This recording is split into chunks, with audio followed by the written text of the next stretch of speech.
Well, thank you so much for joining me today. Today is a day that I look forward to all year long, and that is getting my seeds ready for my garden for the next year. So this is one of the things that I do to really help stay on my diet and help me eat healthy, because all of the vegetables that I plant in my garden are organic. I don't have any pesticides. I treat everything organically. I use my own homemade compost. I just have all kinds of fun things. So what I do to start my seeds is that I take my seeds. I actually have a little heat mat that I plug in. It's just a little heat mat that I bought several years ago I think I got it on Amazon. And all I do is put it on a cookie sheet, and then I get my seeds separated. I like them to sprout before I plant them. That way I can make sure that the seeds are viable and just give them an extra little start. So this has been folded up in my closet since last spring. I only use it for like 2 weeks every year, but we're gonna use it today.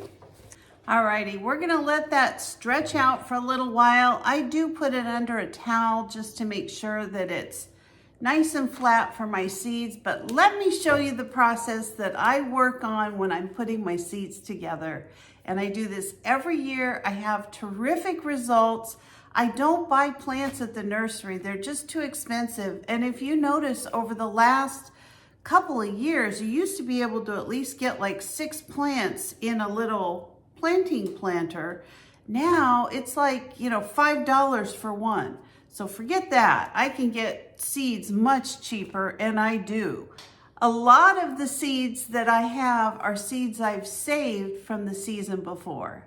So let's get started. So I like to buy these little snack bags at, Winco or Walmart, or even Dollar Tree sells them. They're really nice because your seeds don't take up much room, and you don't need big baggies for all that. So I use these little snack bags. They work out really good. So these are my seeds for 2025. Now, a lot of my seeds are going to be seeds that are going to have to be direct planted, like peas and greens and things like that. But other things, and like lettuces, I never start any of those ahead of time. So I'm just going to separate the seeds that I'm going to be putting directly in the garden, and then things that I'm going to be starting in my little box here. And I'm going to show you a couple secrets, a couple tips to make it easy for you as we get to those different things. So all these seeds right here, like, we're going to put our flowers, but all my squashes, my basils, my lettuces, beans, things like that, they're going to be planted directly into the garden. So I'm not even going to touch these seeds. I'm going to set these aside. But what I really like to get a good start on are my peppers, my tomatoes, my flowers, and some of the ones that are just a little bit more temperamental. And I don't really mean temperamental, but sometimes they take a little longer. If it's too cold at night, it stops the growth, and sometimes it can actually kill the plant. So these are the ones that I'm going to get started. Now, I'm not going to do every single seed that I have here, but I am going to do quite a few seeds. So I use a medium that most of you know what it is. It's toilet paper. Now, a lot of people say, oh, let's use paper towels. Well, paper towels are fine, but what I found is that sometimes your little roots really get tangled up, and it's hard to pull them away from the paper towels. I like these toilet paper that have a couple plies. I get these from Costco, and I just kind of tear them apart. And all I'm going to do is usually take like 2 of these per seeds. Now, the first one I'm going to do are some hydrangeas. Now, I told you last time I did not have success last year planting my hydrangeas. I don't know why. It was extremely frustrating, but I'm giving it another try. I really love hydrangeas. I have one plant that is growing that is doing really well, but I want to put a whole bunch of them over intermingled in my herb garden. So I've got some hydrangea seeds here, and all I'm going to do is kind of separate them out just like this. And then I just put this little piece over the top of it, and I'm going to write what it is. Hydrangea. And I always put the date. So this is I think it's the 18th. I'm not sure, I have to check the date. But I just put my little seeds right into my packet here.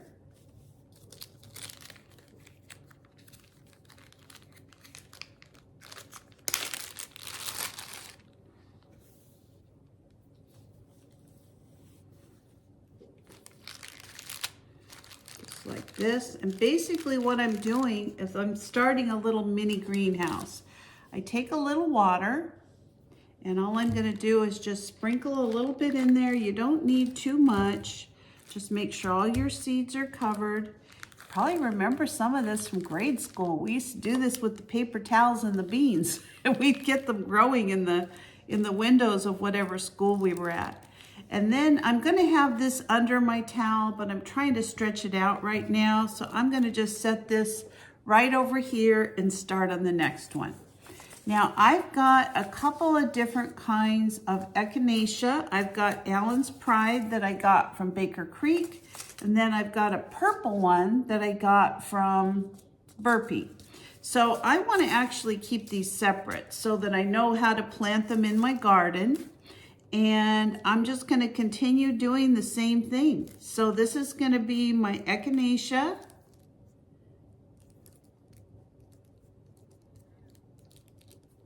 And this is going to be my green Allen's Pride.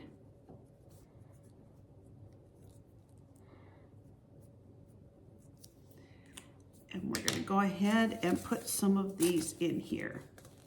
Now, I'm going to probably have to get the tape out of my office because I like to just tape these back up, and I'll use my seeds for another season. I'm really careful how although these are not a lot of seeds, so I'm probably going to use all of these. All right, so we have a trash sign. And again, you just want to get these all kind of, spread them out. And I'm just going to fold these in half. And I'm probably going to put this other one right underneath it.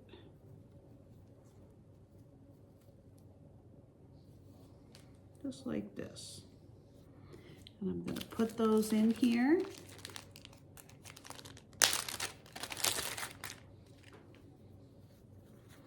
And this is really all there is to this. This is not a hard process, and I know a lot of people plant directly out in the garden. This is just the way I've always done it. I just find it works really good for me.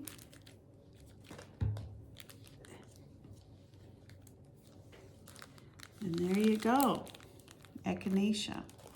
All right, so I'm going to get working on these, and then I'm going to show you how everything looks as soon as I'm done. Well, I got the whole process done, and this is how it looks. So these are all my seeds. Don't go crazy on the water. And I'll tell you what, if this isn't something you want to go to the work of doing, don't do it. I have a huge garden, and I've just found through the years, this just always works. I always know like how many seeds I'm going to get, and how they're going to, there's a few seeds obviously don't sprout. I don't want that happening out in my garden.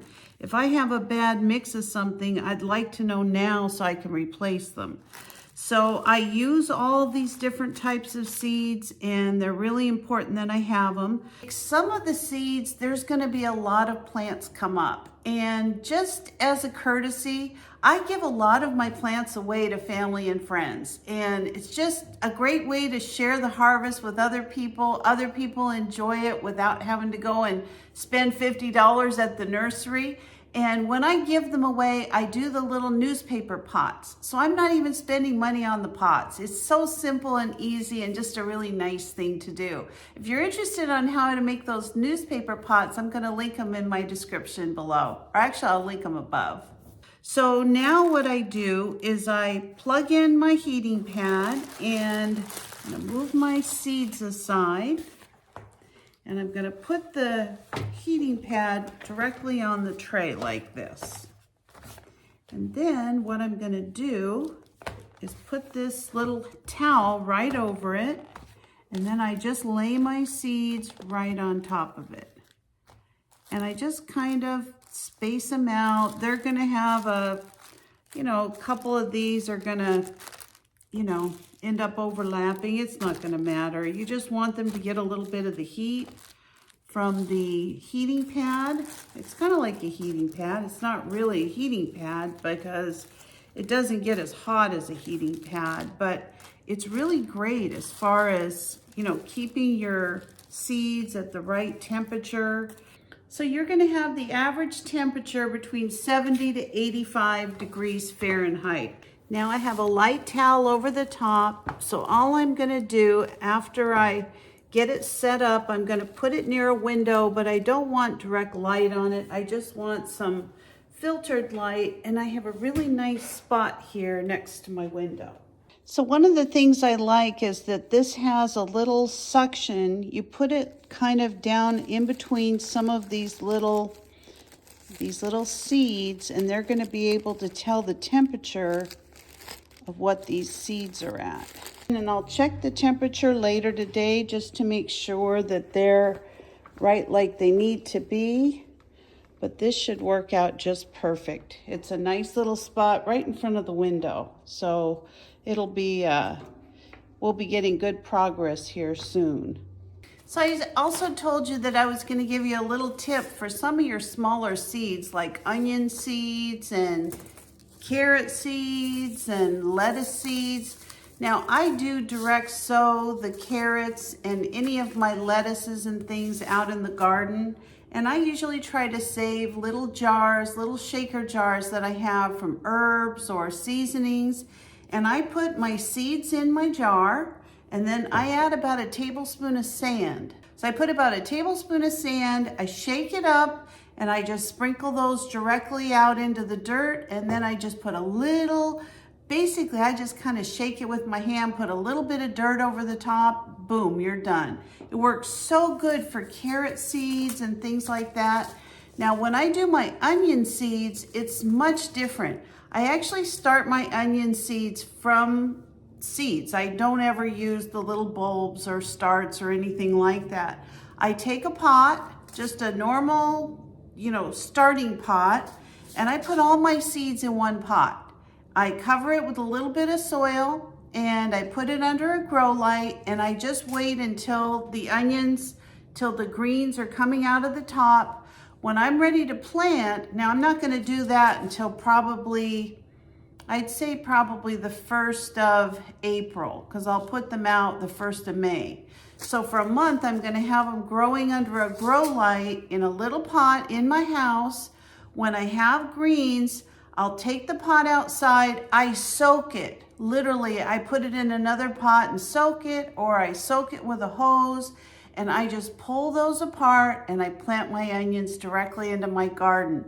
That is a huge saver. I mean, these seeds usually cost somewhere like, I don't remember how much these cost exactly, but these were like 4 for $1.25. You can get onion seeds at the Dollar Tree, lots of places that they're inexpensive. And this is a huge savings. I mean, think of what you pay for one red onion in the grocery store, like $1, $1.25. It's ridiculous. So you can have onions, you can preserve them in your freezer, you can braid them if you live in an area that doesn't get too hot, and your onions will store all year. But that's another really good tip for starting small seeds, to use the shaker and then to put them in a pot and pull them apart, especially seeds like onions. I do that every year, and I always have a bountiful harvest of onions. So I hope this was helpful to you. I had a lot of fun. I'm really excited for my 2025 spring garden. As I said, I have a huge garden. I have 8 different elevated planting beds. I have all kinds of room in my herb garden, and I'm just so excited to get going with all my different vegetables growing fresh again in the summer. So thanks for joining me today. If you like this video, please consider giving me a like or a thumbs up. Ring the bell for future notifications, and don't forget to subscribe. I'd love to have you as part of the Homestead Patch family. So have a great day, everybody. Bye-bye.